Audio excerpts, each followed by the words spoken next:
Saúde os irmãos com a paz do Senhor, amém? Quero primeiramente agradecer a Deus pela oportunidade de mais uma vez estar aqui na casa do Senhor para cultuar junto com os irmãos. Agradecer também aos nossos pastores, pastor Célio, pastor Zé Arantes, pastor Zé Divino, pela confiança, né?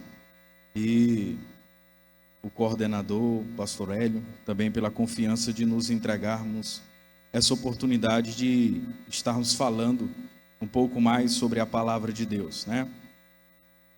Desde já eu peço desculpa aos irmãos se em algum momento eu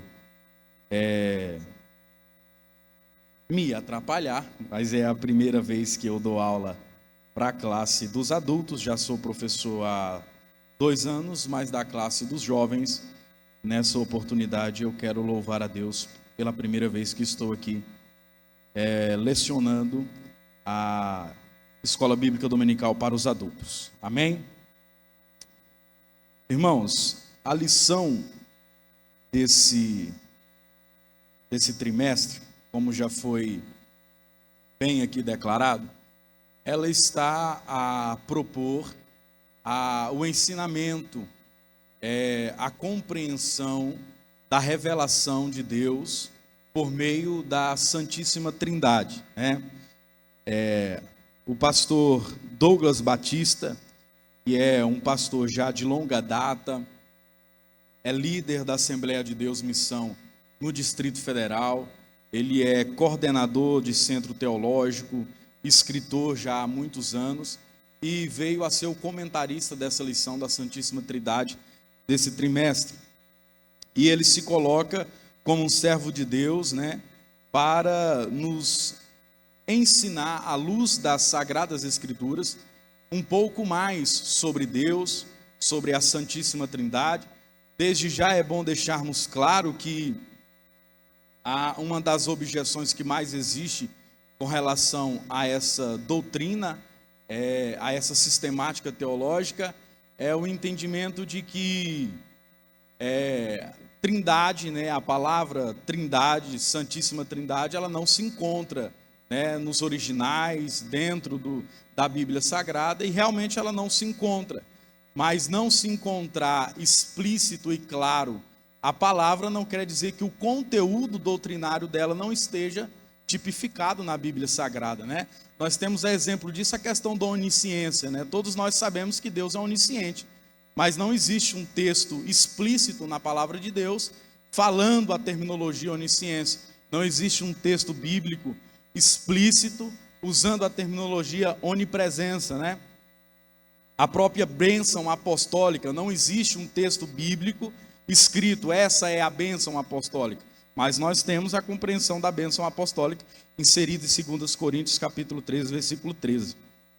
Então, algumas terminologias que existem, doutrinariamente falando, que não existe a palavra tipificada claramente nas Escrituras, mas o conteúdo doutrinário está bem explicado, bem sólido na palavra de Deus. E é nesse sentido que temos a doutrina da Trindade, né, da Santíssima Trindade, é justamente nesse aspecto, porque o conteúdo bíblico, o conteúdo da Bíblia Sagrada, ele é muito rico no sentido dessa doutrina. Então, é muito claro que Deus é um único Deus que está personificado em 3 pessoas, né?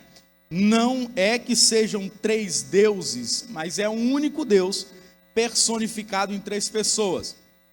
E aqui já cabe um alerta, existe algumas compreensões bíblicas que nós conseguimos fazê-las coabitar com o entendimento científico, mas a doutrina da Santíssima Trindade, ela parte unicamente do pressuposto fé. Eu não consigo compreender um Deus que é um único, mas que se apresenta em 3 pessoas. Eu não consigo compreender esse Deus a partir da ciência. Não, a Santíssima Trindade eu só compreendo ela a partir da fé e unicamente por meio da palavra de Deus. Então, cabe esse sentido. Se você veio à Escola Bíblica Dominical desse trimestre querendo argumentos científicos a respeito da Santíssima Trindade, você não vai encontrar, porque ela só pode ser compreendida a partir da nossa fé, a partir daquilo que cremos como verdadeiro da Bíblia Sagrada, né? Importante ressaltar essas questões.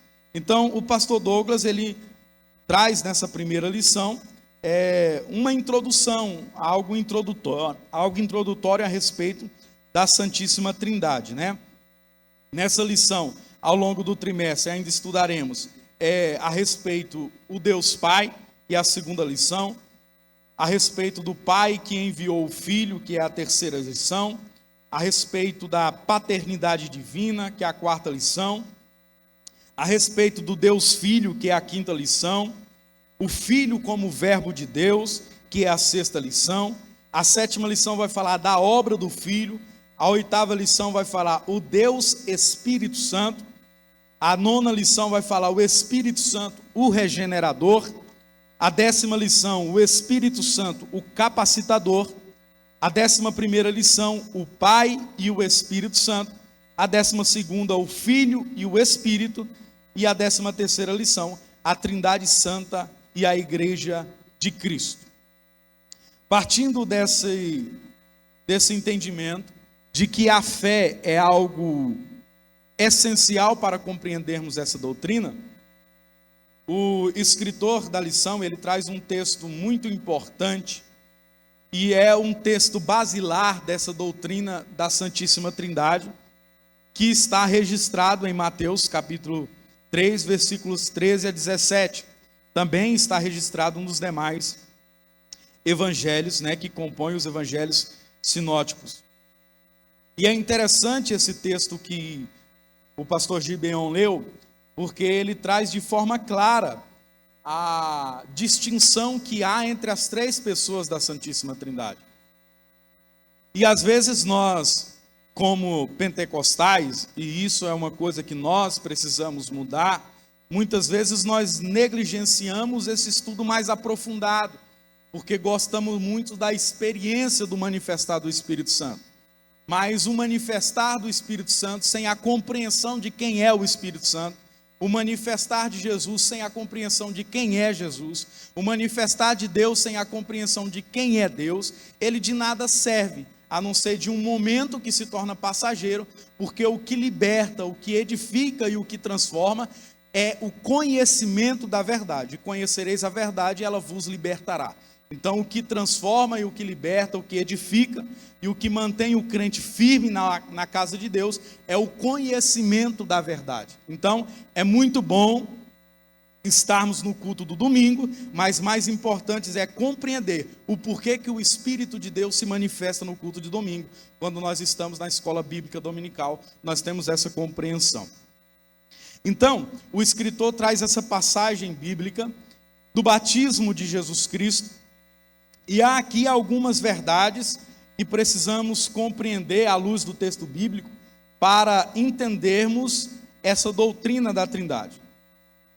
O primeiro ponto a ser colocado aqui, e desde já eu deixo claro aos irmãos, eu não costumo ler a lição, apesar de que alguns trechos eu leio, mas eu vou discorrendo sobre o assunto de cada tópico, para a gente não ficar com uma aula muito monótona. E desde já deixo aberto qualquer momento que os pastores acharem interessante de intervir, acrescentar ou ratificar alguma coisa por mim falada, eu deixo aqui aberto, e qualquer pergunta da parte dos irmãos também. Então, o primeiro tópico aí, o escritor traz a revelação trinitária do batismo de Jesus. O primeiro subtópico, eu estou aqui, ó, sonoplasta da igreja, esquecendo que não pode botar a mão aqui. Amém. O primeiro subtópico traz assim: o batismo do Filho, a obediência de Cristo.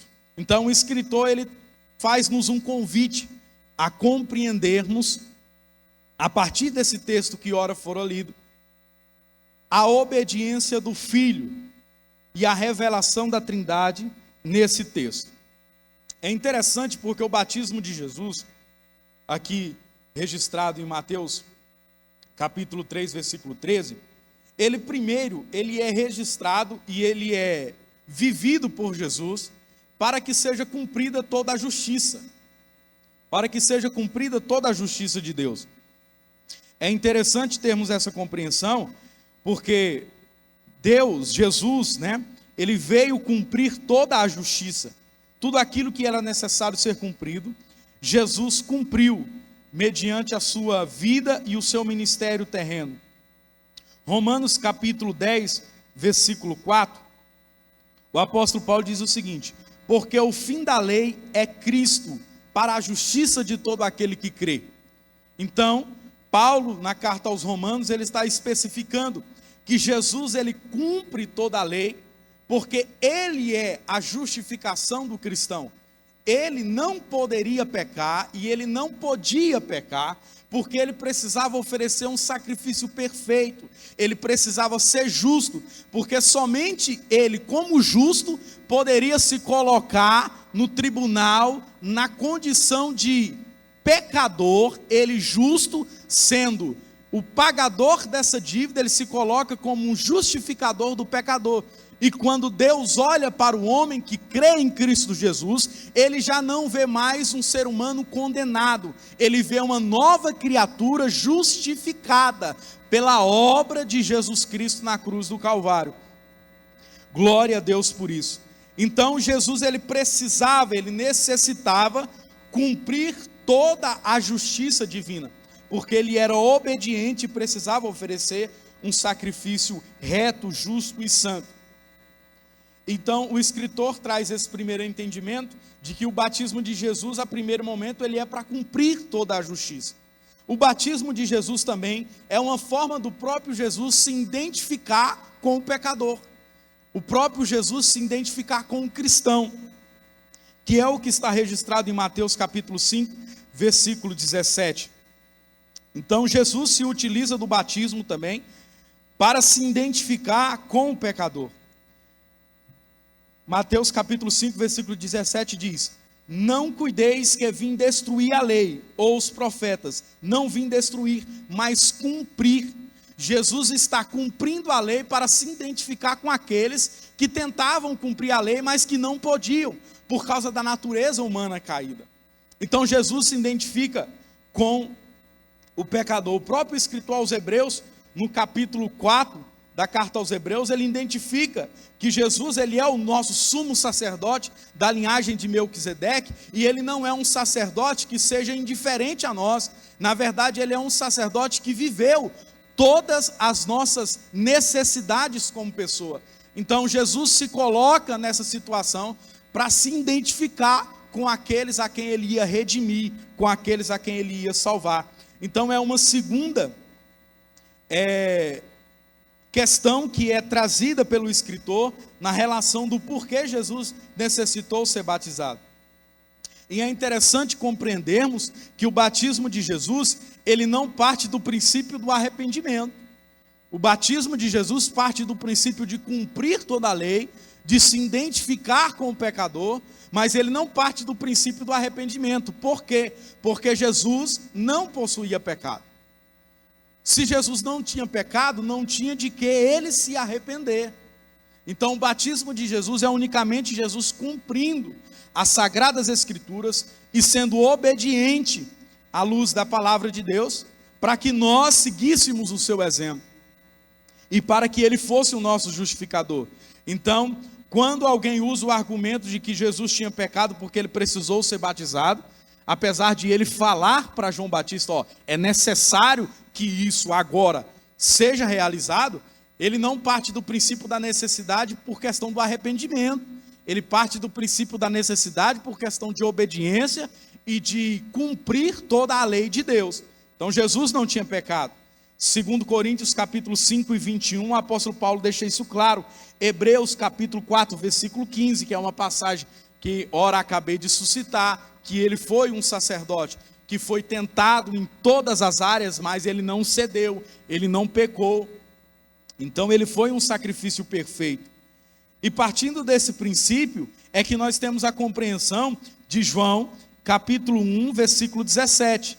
O evangelista João, no capítulo 1, versículo 17, ele traz a seguinte afirmativa: porque a lei foi dada por Moisés, a graça e a verdade vieram por Jesus Cristo. Quando eu tenho essa compreensão de que Jesus cumpriu toda a lei, quando eu tenho essa compreensão de que Jesus não possuía pecado, de que Jesus ofereceu um sacrifício vivo, santo, eficaz e único, eu tenho a compreensão de que Jesus é a ponte que nos liga à graça e à misericórdia de Deus. Jesus é o Filho de Deus revelado, o Cordeiro de Deus que tira o pecado do mundo, aquele que veio para cumprir a missão de salvar a humanidade, e ele foi obediente e não se recusou a cumprir, mesmo tendo que passar pela cruz do Calvário, mesmo tendo que passar por aquele sofrimento, ele não se negou a isso, porque ele entendia que ele era o escolhido, o ungido de Deus, para que realizasse essa obra expiatória. Por isso é interessante estudarmos a doutrina da Trindade, porque é um Deus se revelando em três pessoas distintas, mas um único Deus que tem o amor e a intenção, a vontade de salvar o ser humano. Então, muitas vezes, nós, quando não compreendemos essa doutrina, nós tentamos repartir Deus. E Deus, ele não é dividido, ele é único. O Filho não está dividido, ele está distinto. Precisamos entender, à luz da compreensão teológica, essa questão. Não há uma divisão, há uma distinção entre as três pessoas. Não é que Deus se dividiu, mas ele se revelou de forma distinta para a humanidade em um processo progressivo que não inicia no Novo Testamento. Essa revelação da Trindade, como nós iremos ver a partir do tópico 2, ela está inserida desde o Antigo Testamento. E é aquilo que o próprio apóstolo Paulo traz na carta aos Romanos, porque o apóstolo Paulo diz que aquilo que nós podemos saber de Deus, por ele foi nos revelado. Está revelado. Olha que Deus maravilhoso, irmãos. Além de nos salvar, ele se revelou a nós. Ele não nos deixou escondido quem ele é, o que ele tem feito, o que ele faz e o que ele ainda irá fazer. Ele nos revelou toda a sua obra. É mais uma demonstração da graça, do amor e da misericórdia de Deus, a revelação da Santíssima Trindade para nós. Então é nesse sentido que a obediência de Cristo é revelada no seu batismo. Ele cumpre toda a justiça, ele se identifica com o pecador, ele não se batiza por arrependimento, porque ele não pecou, ele se batiza como um ensinamento, como uma ordenância para todos aqueles que viriam após ele. E Jesus é o Filho que se apresenta como um servo sofredor. Isaías capítulo 53, versículo 11 descreve isso. Jesus é o servo sofredor. Então é interessante compreendermos essa questão sobre o batismo de Jesus. E não é só uma doutrina fria, irmãos. Não é algo frio, não é algo somente escrito, mas é um convite do próprio Jesus a vivermos essa vida de obediência. Jesus, em João, no capítulo 4, se não me falha a memória, versículo 34, se não me falha a memória, Jesus fala aos discípulos: eu tenho uma coisa a comer, e essa coisa é fazer a vontade do Pai. Jesus está nos convidando, através do seu ministério, através da sua obra, a sermos obedientes à vontade do Pai. Deus tem uma vontade determinada para cada um de nós. E muitas vezes nós negligenciamos, não compreendemos essa vontade de Deus para nossas vidas, e não obedecemos o convite de Jesus Cristo a sermos obedientes, humildes e servos na obra de Deus. É a segunda pessoa da Santíssima Trindade, é o Filho que não foi criado, ele foi gerado. O Filho de Deus, Jesus Cristo, ele não é uma criação, ele é gerado, ele emana do próprio Deus. Mas ele não, por ser Deus, ele não exultou em negar a si mesmo e descer e cumprir a vontade do Pai. A obra de Jesus Cristo, ela nos convida a cumprir a vontade de Deus para as nossas vidas. Sermos obedientes, sermos humildes e sermos servos para cumprir a soberana vontade do Pai. O tópico 2, ele diz: a descida do Espírito, a unção para o ministério. O Evangelho de Lucas, no capítulo de número 1, quem quiser ir acompanhando com os textos bíblicos, meu irmão, é muito importante. Sempre que um professor, um pregador, um ministro da palavra de Deus, eles citaram uma passagem bíblica, é importantíssimo que os irmãos confiram ela, tá? Lucas capítulo 1, versículo 32. O escritor diz: este será grande e será chamado Filho do Altíssimo, e o Senhor Deus lhe dará o trono de Davi, seu pai. Essa passagem está profetizando acerca da grandeza do Filho de Deus. É por isso que na ocasião do batismo de Jesus, não foi mais um dia qualquer. Quando eu li essa passagem, eu refletia sobre João Batista, já devia ter batizado inúmeras pessoas, e aqui há uma ressalta bíblica a se fazer. Até aquele momento João Batista não sabia, ou não tinha sido revelado a ele ainda que Jesus era o Messias. Ele conhecia o primo dele, Jesus. Ele conhecia o primo dele, Jesus. Cresceram juntos, tiveram convívio, mas ele não tinha essa compreensão ainda. E é justamente nessa ocasião do batismo que essa compreensão ela é revelada. E isso traz-nos um paralelo, irmãos. Quando Jesus está presente dentro do culto, dentro daquilo que nós prestamos para Ele, quando Jesus está presente, há revelação. Se Jesus está presente no ambiente, há revelação. Mas para haver revelação, precisamos seguir o exemplo de João Batista. Primeiro, sermos humildes na presença de Jesus. A primeira coisa que João Batista fala, ele fala assim: eu preciso ser batizado e tu vem a mim para eu te batizar? Olha o que João Batista está fazendo. Jesus está presente no ambiente, João Batista está dizendo: não é tu que precisa de mim, é eu que preciso. Aí hoje em dia, quando Jesus está presente no ambiente, nós vemos muitos crentes, ou nós mesmos estamos tentados a sentir que é Jesus que precisa de nós. Mas o texto bíblico, João Batista está nos dando ensinamento. Ó, eu preciso de ti e tu vens a mim para eu te batizar. Precisamos de mais humildade dentro dos nossos cultos. Precisamos de mais humildade na nossa relação com Deus. Precisamos sermos mais conscientes da nossa condição de salvos e não de salvador. Então essa passagem ela também nos traz esse convite. Então está declarado sobre Jesus uma promessa de grandeza, porque Ele é ungido de Deus. É o que está descrito em Lucas capítulo 1, versículo 32. E por essa grandeza de Jesus, e da tão grande obra que Ele ia realizar, e que Ele estava realizando, é que no batismo dele, não houve um dia qualquer. Não foi mais um batismo para João Batista. Não, porque aquele dia, João Batista vai batizar o unigênito Filho de Deus. Os céus não ficam calados quando isso acontece. Os céus não ficam imóveis quando isso acontece. Glórias a Deus por isso. O céu se manifesta. O Pai declara. O Espírito desce sobre Jesus, revelando para a humanidade: este é o meu Filho amado, este é o Cordeiro de Deus, é o Redentor da humanidade, eis aí o vosso Salvador.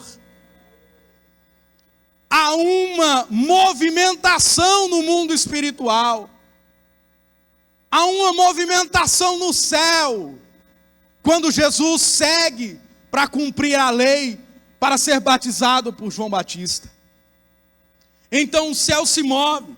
O texto que nós acabamos de ler no versículo 13, Mateus capítulo 3, versículo 13, vai dizer que o Espírito, ele se revela.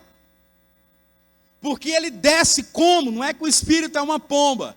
Ele desce como uma pomba. Significando a pureza. Significando a santidade do Espírito.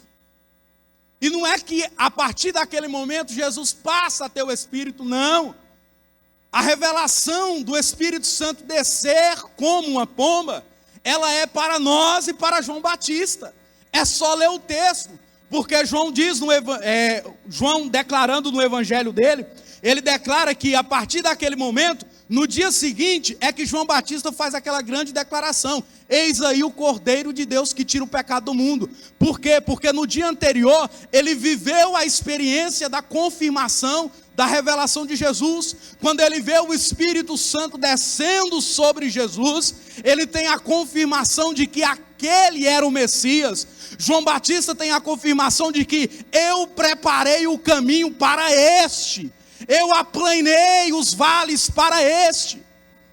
É essa a confirmação que há no batismo de Jesus. E o Espírito Santo confirma através dessa descida. Foi uma confirmação de que ele é o ungido de Deus. Foi uma confirmação de que ele é o Messias.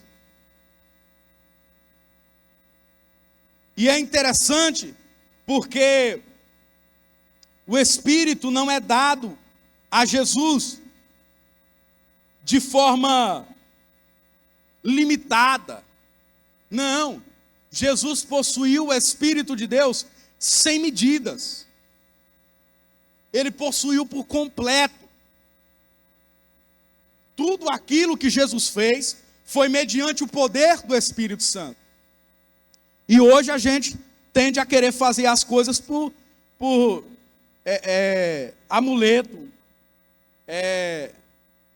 quase ritual, né? Eu vou fazer isso e isso para alcançar isso. Negativo. A Bíblia é clara, o próprio Jesus, ele nunca fez nada de si mesmo. Foi tudo mediante o poder do Espírito Santo. Porque Deus não se divide. Ele é harmônico entre si. Não há divisão em Deus. Não há divisão em Deus. O Pai salva mediante o Filho e a salvação é operada mediante o Espírito. Não existe divisão da parte de Deus. Então, o Espírito Santo ele desce para confirmar esse ofício. É uma unção, é uma revelação daquilo que estava sobre os ombros de Jesus, sobre a pessoa de Jesus Cristo. Atos dos Apóstolos, capítulo 10, versículo 38, é interessante porque tem uma fala de Pedro, muito interessante nesse sentido. Atos, capítulo 10, versículo de número 38. Pedro diz assim, ó: como Deus ungiu a Jesus de Nazaré com o Espírito Santo e com poder, o qual andou fazendo bem e curando a todos os oprimidos do diabo, porque Deus era com ele. Olha Pedro trazendo à luz dessa revelação. Foi o próprio Deus ungindo Jesus através do Espírito, confirmando, ungindo para aquela obra que precisava ser realizada. É interessante termos essa compreensão à luz da palavra, que é um convite para nós, né, irmãos? É um convite para nós.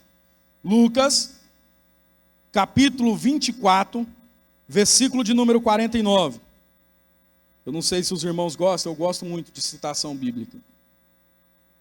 Lucas, capítulo de número 24, versículo de número 49. Olha o que Jesus está entregando aos discípulos. E eis que sobre vós envio a promessa de meu Pai. Ficai, porém, na cidade de Jerusalém, até que do alto sejais revestido de poder. Atos, capítulo de número 1, versículo de número 8.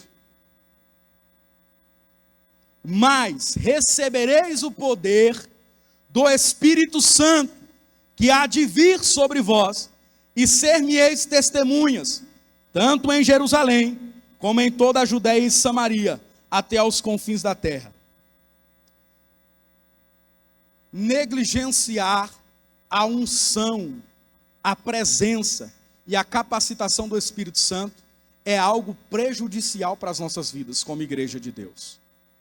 Não há como realizar a obra que nos foi entregue se não for mediante a presença e o poder do Espírito Santo.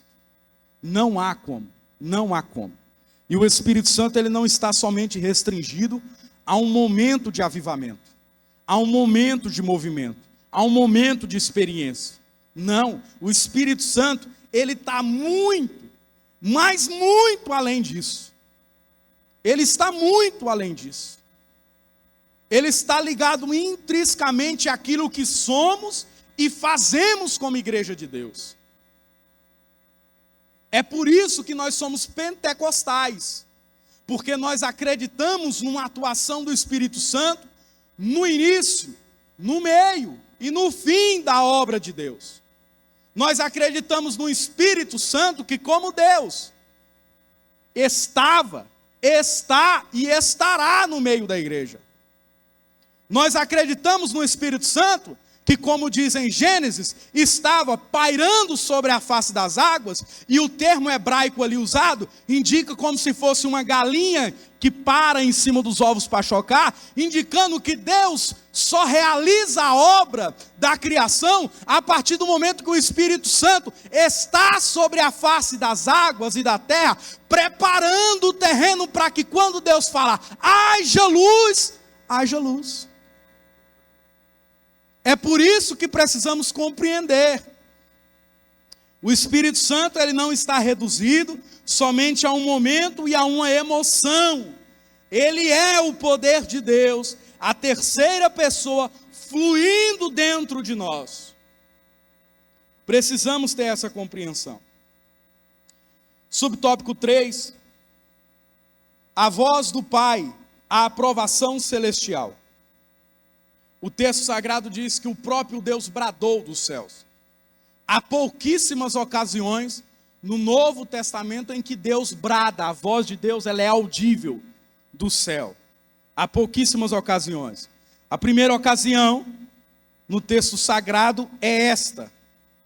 A segunda ocasião acontece em Mateus capítulo 17, a transfiguração do monte. Este é meu filho amado, ouvi-o, dei ouvido a eles. A segunda é em João capítulo 12, versículo 8, quando o próprio Deus testifica, eu já glorifiquei e glorificarei novamente. E também Atos dos Apóstolos capítulo 9, versículo 4, que é quando o próprio Senhor brada dos altos céus a Saulo de Tarso. Então, vemos que há pouquíssimas manifestações na nova aliança a respeito da voz de Deus bradar, e uma dessas ocasiões é justamente essa. O próprio Deus está bradando, este é meu filho amado, em quem eu tenho prazer. Deus está testificando a respeito de seu filho, daquele que não foi criado, daquele que é gerado da parte de Deus. Salmos capítulo 2, versículo 7, é um texto muito conhecido dos irmãos. Salmos capítulo 2, versículo 7. O salmista, ele está trazendo uma revelação a respeito do próprio Filho de Deus. Ele diz assim, proclamarei o decreto. Qual que é o decreto? O Senhor me disse, tu és meu filho, eu hoje te gerei. Ah, mas aqui o salmista está falando dele mesmo, negativo.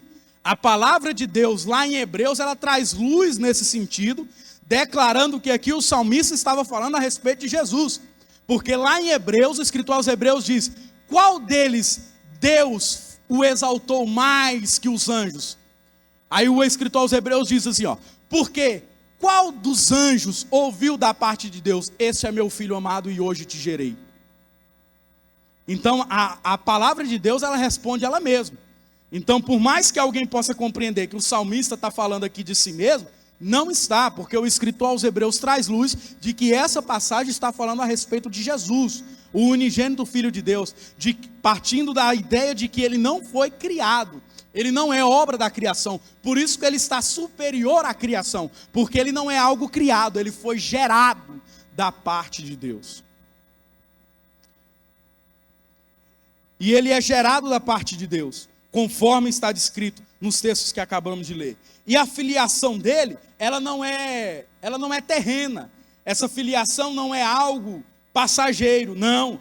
João, no capítulo 1, versículo 14, ele vai dizer que essa filiação, ela é eterna. Ela não parte de um princípio que é temporal. Essa filiação, ela é atemporal. Ela é eterna. Ela já existe antes mesmo da criação. João está dizendo, e o verbo se fez carne e habitou entre nós, e vimos a glória como a glória do unigênito do Pai, cheio de graça e de verdade.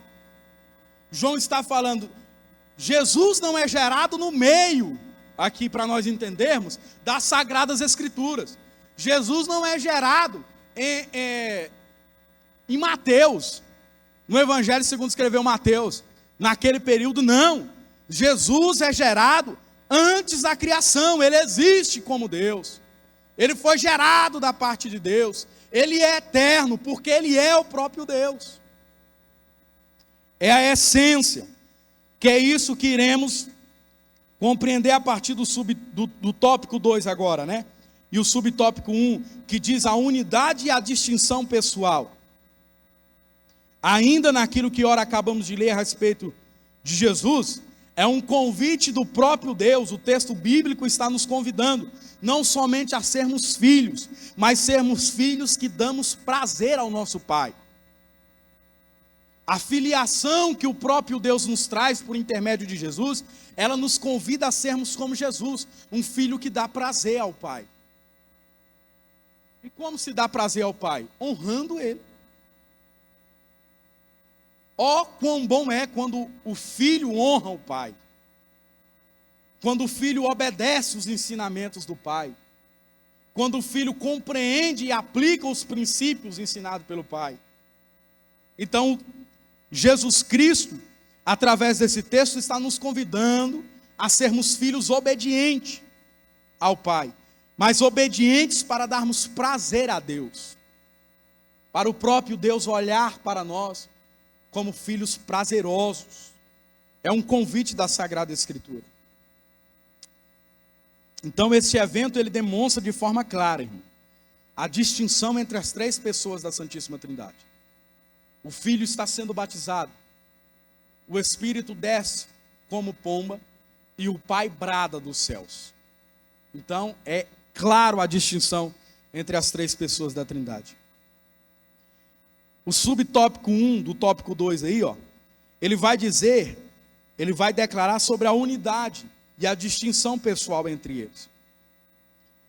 E o escritor ele traz um termo grego muito interessante, que é, na lição aí ele coloca ousia.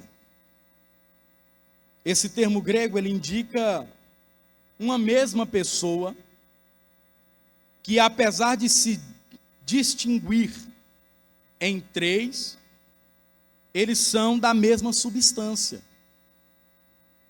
Então, Jesus, ele é distinto de Deus? É, a Bíblia é clara, Jesus é um, Deus Pai é outro.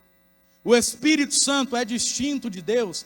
É, a Bíblia é clara, o Espírito Santo de Deus é distinto, mas não é dividido.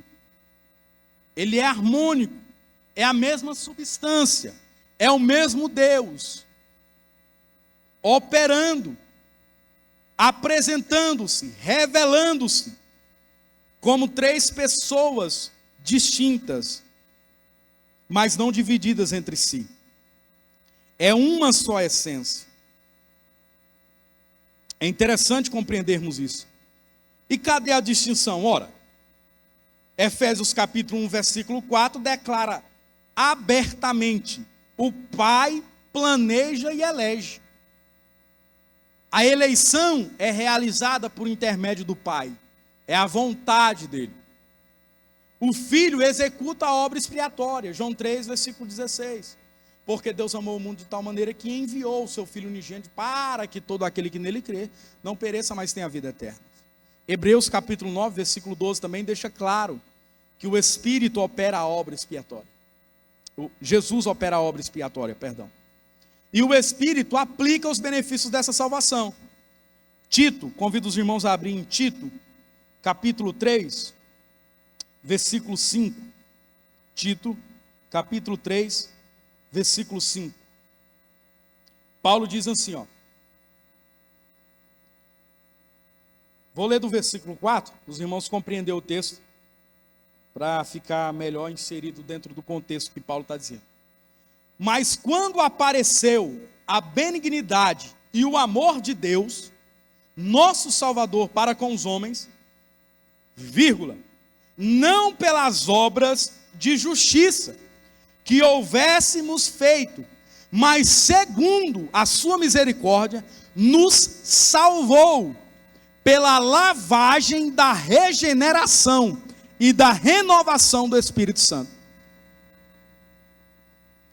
Olha o Espírito Santo distinto no texto, porque a salvação operada por Jesus, dada por Deus, operada por Jesus, ela é aplicada em nós mediante a lavagem regeneradora, renovadora do Espírito Santo. Então há um papel distinto entre os três. Não tem como falar que algumas teorias que aqui nós vamos tratar na última abordagem, para trazer uma aplicação prática de como o conhecimento da Santíssima Trindade nos blinda contra heresias. Há algumas compreensões de que são três pessoas, na verdade. O unicismo, né? É um Deus que ora ele se apresenta como Pai, depois ele vem como Filho e depois ele vem como Espírito. Mas para ser filho ele deixa de ser pai, e para ser espírito ele deixa de ser filho, e para ser espírito ele volta a ser filho, e para ser pai ele deixa de ser filho. É uma heresia bíblica isso. A Bíblia é clara, são três pessoas distintas. E essa heresia ela é mais presente do que aquilo que nós imaginamos, né? Aqui não há problema de falar, porque é declarado por eles mesmos, mas o próprio grupo, a denominação lá, que é um grupo Voz da Verdade, eles têm essa compreensão, unicismo. Então assim, às vezes nós cantamos, não quer que está proibido cantar os hinos dos irmãos. Tem hino que tem letra bíblica que é bom, mas tem alguns hinos que você vê algumas coisas inseridas ali, que está tratando de uma teologia, de uma heresia bíblica. Então, tem um próprio hino que eles declaram que o sangue de Jesus corre em nossas veias. Não, calma, a coisa não é de jeito não. Nós somos um com o Pai, mas por intermédio do Espírito. Não é por intermédio genético, sanguíneo. Nós somos um com o Pai, mediante a lavagem regeneradora do Espírito Santo. Então olha como é interessante o estudo da palavra de Deus, para nós não sermos engodados, né? Usar um termo mais antigo aqui, engodado por esses ensinamentos que nada tem de firmamento bíblico nisso. Então é interessante compreendermos essa distinção. O subtópico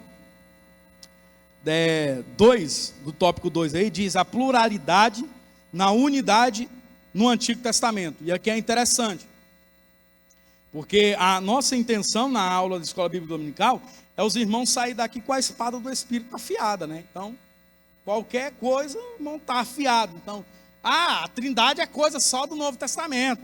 É só lá que fala de Pai, Filho e Espírito. Negativo. Ela está revelada desde Gênesis capítulo 1. Né? O termo hebraico ali usado, né? Quem sabe mais de hebraico aí, né? Está ali o Diego, é melhor pronunciador do que eu, mas Bereshit bara Elohim, né? O início do capítulo 1, versículo 1 ali, né? Bereshit bara Elohim, que quer dizer que no princípio Bará, que é criou Deus do termo hebraico, está no singular. Mas quando vai apresentar a pessoa do Criador, Deus, no princípio criou Deus, Elohim, ele é apresentado no plural. Porque o singular de Elohim, no hebraico, é Eloá. Mas o texto está trazendo o plural, Elohim. Isso quer dizer o quê? Que era um Deus criador, mas já ali se revelando como três pessoas distintas. Então os três, a Santíssima Trindade, está inserida desde o início da Bíblia. Façamos o homem, que é a continuação daqui. Porque essa estrutura gramatical do hebraico, Deus se apresentando no plural, né? Ela não aparece só aqui, como o pastor Zezinho bem citou, ela aparece em outras passagens, que ele citou aqui, ó, Gênesis capítulo 1, versículo 26. Façamos. Está no plural. É um só Criador, mas que está dizendo, façamos. Com quem que ele está falando, se não for com as outras duas pessoas da Santíssima Trindade? O Filho e o Espírito. Gênesis 3 e 22. Um de nós. O texto bíblico vai trazer um de nós. Gênesis 3, capítulo 22. Gênesis 3, versículo 22, irmãos, perdão. Versículo 22. Gênesis 3, versículo 22. Então disse o Senhor Deus: eis que o homem é como um de nós. Nós quem? Os outros dois. Nós, a Santíssima Trindade. Gênesis capítulo 11, versículo 7. Gênesis capítulo 11, versículo 7. Eia, desçamos e confundamos ali a sua língua, para que não entenda um a língua do outro. Outra vez no plural. Desçamos, confundamos. Aqui na ocasião da torre, né? Isaías capítulo 6, versículo 8. Quem há de ir por nós? Olha Deus se revelando na Santíssima Trindade. E tem um texto muito bom, que deixa claro isso no Antigo Testamento, que é Isaías, capítulo 48. Isaías, capítulo 48. Isaías, capítulo 48, versículo 16.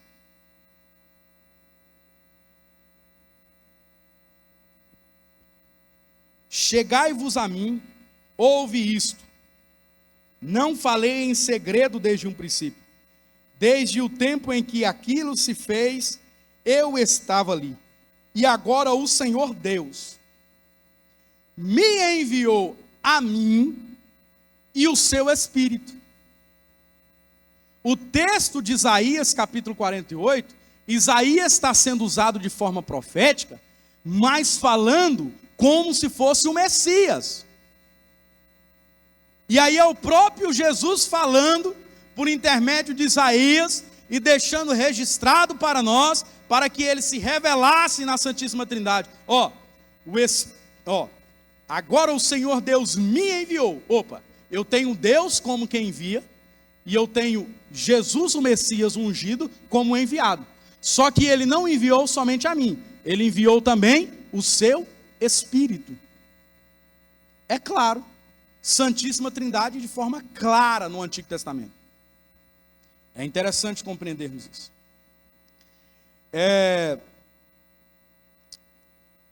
Subtópico 3. A Trindade é explicada no Novo Testamento. No Novo Testamento aí é mais claro ainda, né, irmãos? A ocasião do batismo de Jesus, né? É uma ordenância do próprio Senhor Jesus, né? Batizai, né? Em nome do Pai, do Filho e do Espírito Santo. A palavra grega usada ali é onoma. Onoma no grego dá o sentido de mesma essência. Pai, Filho e Espírito Santo, na mesma essência. no nome do Pai, do Filho e do Espírito Santo. No grego está indicando a mesma essência. Os três possuem a mesma essência. Na bênção apostólica, 2 Coríntios capítulo 13, versículo 3, né? Ali apresenta uma equidade entre as três pessoas da Santíssima Trindade. Há uma equidade, um equilíbrio, são os mesmos, apresentados com distinção, mas não são divididos em essência, em natureza, são o mesmo. E Pedro apresenta essa obra, né, redentora realizada pela Trindade de forma clara, né? 1 Pedro, texto muito conhecido, 1 Pedro, capítulo 1, versículo 2, né? Diz assim, ó: eleitos segundo a presciência de Deus, em santificação do Espírito, para a obediência e aspersão do sangue de Jesus Cristo. Olha Pedro revelando, né, nas Sagradas Escrituras essa questão. Então é um assunto muito claro na palavra. É um assunto muito claro. Não é algo forçoso a compreensão de que Deus se revela dessa maneira, né? O tópico 3, a relevância da Trindade para a fé cristã. E aí, né, precisamos ter essa compreensão, né? Porque quando mesmo a gente vai orar, nós precisamos ter distinto isso, irmãos. A oração, ela precisa ser algo, não é que a oração ela precisa ser algo formal, mas ela tem que ser algo gerado dentro de nós. E para ser gerado uma oração genuína, nós precisamos compreender as três pessoas da Santíssima Trindade. Porque eu oro a Deus por intermédio de Jesus Cristo, mediante o Espírito Santo. Se nós formos orar a Deus sem a presença do Espírito Santo, a oração não chega lá, nós não estamos orando a Deus. E nós só podemos dobrar os joelhos e orarmos a Deus porque Jesus Cristo nos salvou. E nós oramos a Deus porque Ele é o Criador. É dele que emana a salvação. Então olha a doutrina da Santíssima Trindade de forma prática na vida do cristão. Por que eu não declaro o sangue de Deus? Eu declaro o sangue de Jesus. Porque na Trindade, quem tomou forma corpórea e se fez sacrifício por aspersão, não foi a primeira pessoa distinta, Deus, e nem foi a terceira, foi a segunda, Jesus. É por isso que eu declaro o nome de Jesus, mas eu estou orando a Deus, mas por intermédio do nome da pessoa de Jesus. E essa conexão, ela é realizada pelo Espírito Santo de Deus. Isso é prático nas nossas vidas. Então precisamos entender isso, porque muitas vezes queremos orar a Deus, mas entristecendo o Espírito com as nossas obras. Estamos salvos, Jesus Cristo nos salvou, nos libertou. Deus, por intermédio de Jesus, fez isso. Mas muitas vezes, com as nossas práticas, entristecemos o Espírito Santo, e o próprio Paulo alerta: não entristeçais o Espírito Santo de Deus, porque o próprio Paulo também vai dizer que é Ele que intercede por nós com gemidos inexprimíveis.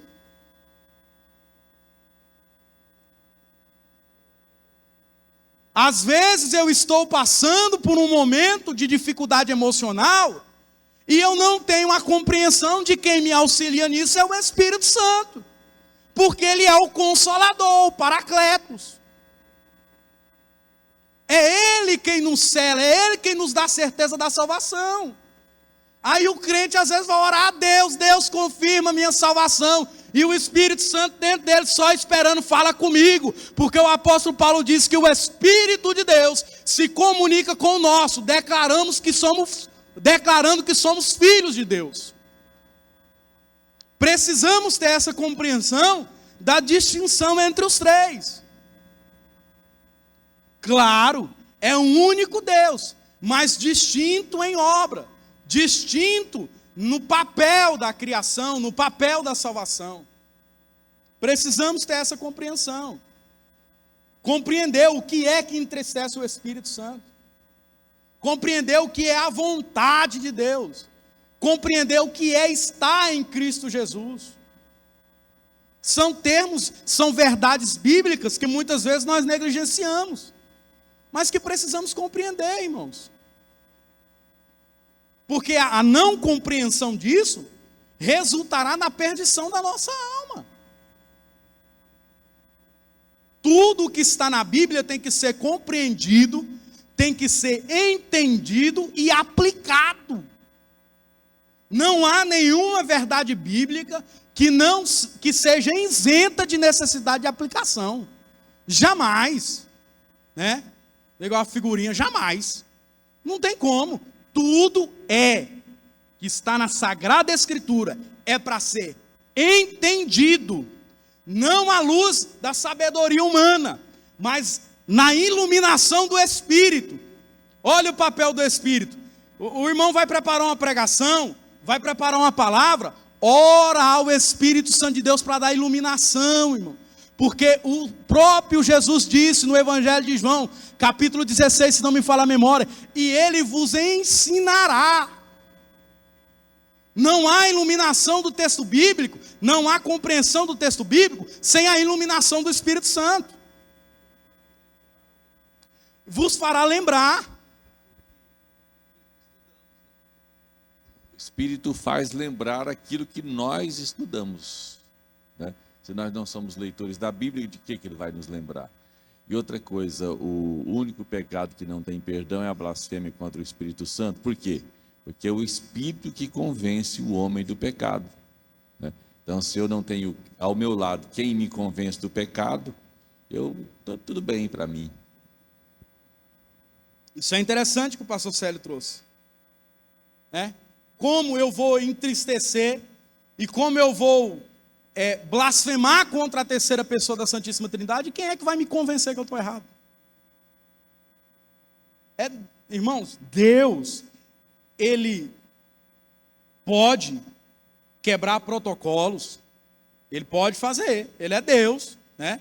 Eu não sou, como se diz, sou um estudioso da palavra, mas eu não sou aqueles que pegam Deus e põem dentro de uma caixinha, não. Deus trabalha assim, ó, desse jeito. Não, quem sou eu?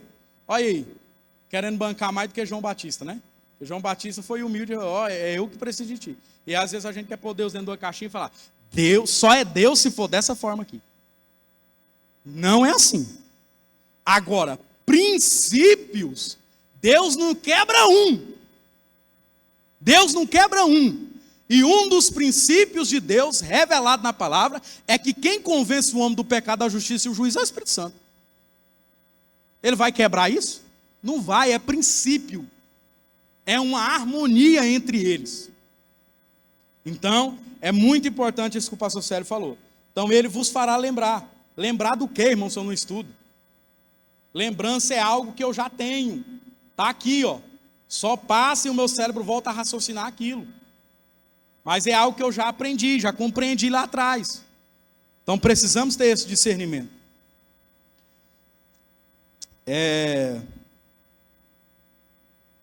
A revelação, né, o desenvolvimento doutrinário da Trindade.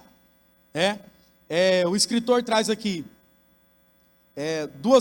dois eventos, né, que foram muito importantes, que é o concílio de Nicéia em 325 depois de Cristo, né, que proclamou que o Filho é da mesma substância. É interessante a necessidade dessa declaração, porque existia um certo teólogo, né, chamado Ariano, que ele produziu um documento e lá ele falava que o Filho de Deus não era Deus. Ele era somente uma criação, ele era algo criado para realizar um propósito específico. Quando o texto bíblico é claro que não, né? Quando o texto bíblico é claro que não. E aí é interessante nós compreendermos, porque é um dos argumentos das pessoas que não creem na Trindade. Elas dizem que a doutrina da Trindade, ela é um conhecimento católico, ela é uma implicação católica, e não é. o catolicismo romano, o cristianismo como religião de Roma, do catolicismo romano, ela só vem a ser implementada em 380. Em 380. Aqui nessa ocasião do Concílio de Nicéia, não é realizado o cristianismo como uma religião universal. Não. Aqui esse concílio ele apenas combate essa heresia bíblica. Então não é uma doutrina que nasceu com o catolicismo. E assim, nasceu na Bíblia, né? Mas se a pessoa usar esse argumento, você vai falar, pode ter nascido em qualquer lugar, né? Mas o primeiro lugar que ela nasceu foi na Bíblia. Pronto. Está bem explicado, está na Bíblia. Mas tem que ter essa compreensão, esse argumento não é válido.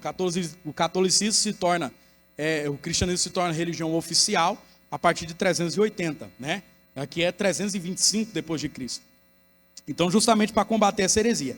Em 381, há uma compreensão ainda mais profunda, que é quando algumas pessoas se levantaram contra a terceira pessoa da Santíssima Trindade, que é o Espírito Santo, com alguns argumentos heréticos a respeito do Espírito Santo, e o Concílio de Constantinopla declarou que o Espírito também é Deus, né? Então, o Espírito também é Deus. Então, é importante termos essa distinção. Implicações doutrinárias. Irmãos, findando, tá? Por que é importante eu estudar a Santíssima Trindade? Além do conhecimento aplicado à prática, que eu já declarei para os irmãos aqui, na forma de orar, na compreensão das Sagradas Escrituras. Isso é muito importante compreendermos. Então não vai expulsar demônio pelo nome do Espírito Santo, é pelo nome de Jesus. Entendeu? Não existe essa questão. É aquilo que o pastor Célio faz, que é de muita relevância bíblica, que é quando o pecador vem se converter. Eu não oro só pelo pecador, ele precisa declarar com o coração que ele crê que Jesus é o único Salvador, entendeu? Porque é a Trindade ali, tem que reconhecer o papel de Jesus, é a Bíblia quem pede isso, aquele que crendo e confessando, né?